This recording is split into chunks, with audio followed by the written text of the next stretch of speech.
Hello friends, আমি beauty চলে এসেছি বিউটিস বেক অ্যান্ড কুক চ্যানেলে। আজকে আপনাদের সঙ্গে একটা বাটারফ্লাই থিমের কেক শেয়ার করতে।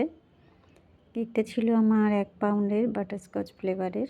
আমি এটা দেখতেই পাচ্ছেন রাউন্ড শেপটাকে মাঝখান থেকে কেটে নিয়েছি। নিয়ে এবারে বাটারফ্লাই শেপ দেবো আর কি, সেইভাবে সাজিয়ে নিচ্ছি। অন্য একটা বড় বোর্ডে আমি এটা শিফট করছি। খুব সাবধানে কাজটা করতে হবে। আমি যখন এর উপরে শিফট করছিলাম একটু ক্রিম দিয়ে নিয়েছি যেন এটা সরে না যায়, আর দুদিক থেকে প্রেস করে এটাকে আমি একদম ভালো করে ফিক্সড করে নিয়েছি যেন দুটো পার্ট আলাদা না হয়ে যায়। এইবারে দুটো সাইড দিয়ে অল্প অল্প করে কেটে নিচ্ছি। বাটারফ্লাই যেরকম থাকে আর কি, ডানায় ডিজাইন থাকে, সেই ডানার মতো করলাম আর কি। আর সাইডে আমি একটু স্টার নজেল নিয়ে আস্তে আস্তে উপরে থেকে আস্তে আস্তে নিচের দিকে নামছি। মানে এটা আমি আর স্প্রেড করব না, এটাই একটা ডিজাইন হিসাবে থাকবে। এগুলো দেখতে বেশ সুন্দর লাগে। আমি বাটারফ্লাইয়ের ডিজাইন এর আগেও বিভিন্নভাবে আপনাদের সঙ্গে শেয়ার করেছি, যদি প্রয়োজন হয় সেগুলো আপনারা দেখতে পারেন। যতটা পেরেছি আপনাদের সঙ্গে আমি শেয়ার করার চেষ্টা করি। আর এইখানে আমি একটা বর্ডার করে নিচ্ছি। এখানে জাস্ট আমি প্রেস করে তুলে নিচ্ছি, ছোট ছোট ফুল হয়ে যাচ্ছে আর কি।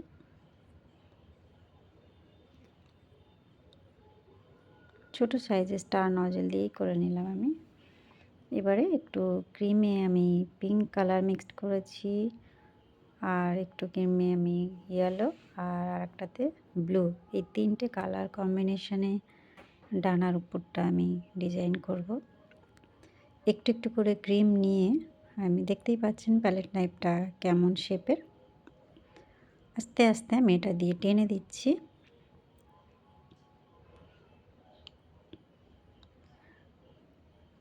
মানে এটা একদম চাপাচাপি করলে হবে না। আর আরেকটা কথা, মানে ফাইনালাইজিং করেই কাজটা করবেন। অনেকেই বুঝবেন না ব্যাপারটা।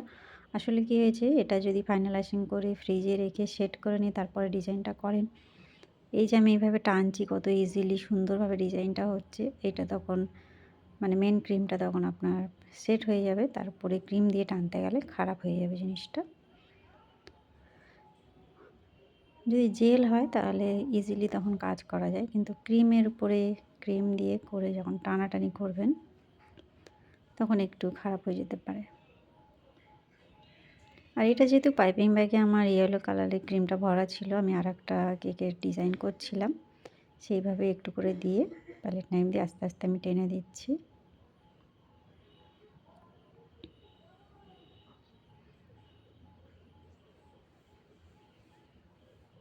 ডিজাইনটা এতটাই সুন্দর লাগছিল, ভিডিওতে অত ভালো আমি মানে দেখাতে পারি না।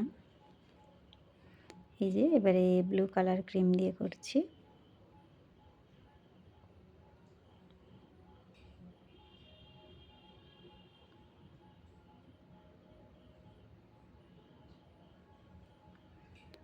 খুব সাবধানে করবেন কাজটা। হয়তো দেখে মনে হচ্ছে আমি খুব তাড়াতাড়ি করে ফেলছি, অ্যাকচুয়ালি অত তাড়াতাড়ি হয় না। এখানে একটু স্পিডটা বাড়িয়েই দিয়েছি, কারণ আপনারাও দেখতে দেখতে বিরক্ত হয়ে যাবেন। ব্যাস, আমি আর এই পর্যন্তই দিলাম, বেশি এখানে দিলে ভালো লাগবে না আর কি। এবারে আমি বাটারফ্লাইয়ের বডিটা করছি, স্টার নজেল দিয়েই বানিয়ে নিয়েছি। এবারে একটু চকলেট গানাশ দিয়ে বর্ডার দিয়ে দিচ্ছি যেন আর একটু দেখতে ভালো লাগে।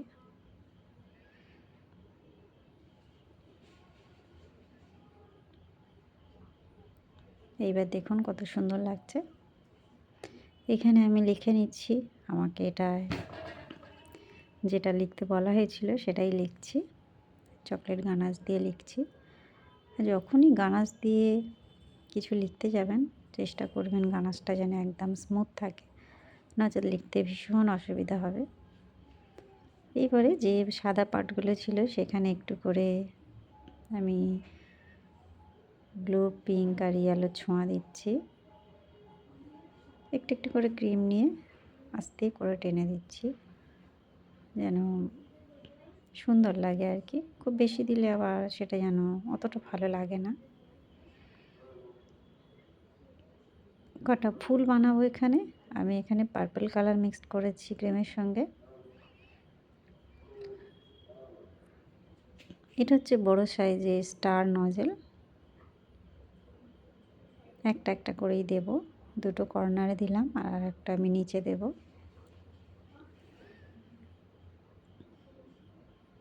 একটু সাদা ক্রিম দিয়ে, যেহেতু আমি এখানে পাতা বানাবো না, তাই একটু করে ছোট্ট ছোট্ট করে প্রেস করে তুলে নিচ্ছি। সুন্দর একটা করে ফুল হচ্ছে। আর এইটা হচ্ছে 0 সাইজের আমি সুগার বল দিচ্ছি, মানে একদম ছোট সাইজের সাদা রঙের সুগার বল, হোয়াইট পার্ল। একটা করে লাইন টানছি যেন দেখতে সুন্দর লাগে।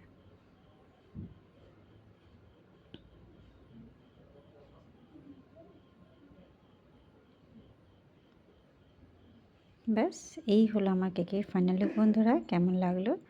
ভালো লাগলে বা একটু হেল্পফুল মনে হলে অবশ্যই একটা লাইক করবেন, চ্যানেলটা সাবস্ক্রাইব করে রাখবেন। দেখা হবে নেক্সট নতুন কোনো ভিডিওয়। Bye bye.